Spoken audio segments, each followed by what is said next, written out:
My name is Elena. I was born and raised in a poor family. Every early morning, when many other children were still asleep, my siblings and I woke up at dawn to help our father work.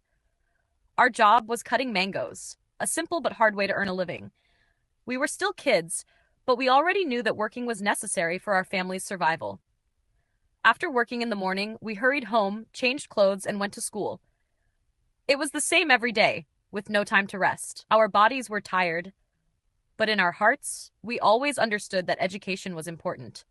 At school, we saw many classmates who had money to buy snacks and drinks, while we could only watch. Sometimes I felt sad and even jealous, but I never thought about quitting school. One time, my brother asked, "Why don't we just stay home and work instead of going to school?" I didn't know how to answer, but my father spoke up for me. He said, "Because I didn't have the chance to go to school, but you do. I will work twice as hard so you can study properly." Those words stayed deeply in my mind. They made me believe that even though life was poor, education was the only key to change one's destiny. When I was young, I wasn't sure if a poor girl like me could really change her life. But even without knowing what the future held, I knew one thing. I had to try. So I kept studying. Eventually, I became the first in my family to graduate from high school. That was a great pride. The whole family was happy, but then another worry came. I had no plan for the future. No job, no money, no direction. I started looking for work. Every day I asked friends and neighbors, walked to offices, waited patiently, but only met silence. No calls, no replies, just the long wait. Time passed, and I began to worry. Was this all I could do? Just wait with no money, no opportunity? My father still cut mangoes, and my brothers did too. I wanted to help, but had no way. I felt useless and disappointed in myself. One night, I heard my mother speak in despair that she had tried so hard, but no one gave her a chance. My father said, "Her time will come." I believe that. Those words rekindled hope in me. The next day, I got a message. A small company needed help assisting the accountant. It was not a big position, just an assistant, but to me, it was a chance. I accepted immediately, even though I was scared. I had no experience and didn't know if I was good enough. But I knew sometimes you don't wait until you're ready. You just start. On my first day at work, I was very nervous. I had never worked in an office before. Everything felt new, strange, and overwhelming. I sat at a small desk and was given the task of checking and organizing numbers. I didn't understand everything and made many mistakes, but I didn't give up.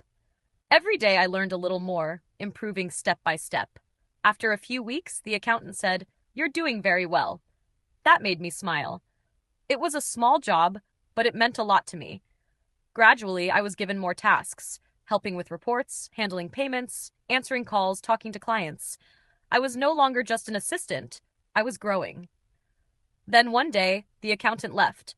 I thought the company would hire someone new, but they didn't. The manager called me and asked, "Can you take this position? You know how everything works now." I couldn't believe my ears. Me, a girl who once cut mangoes to make a living, was trusted with an important role.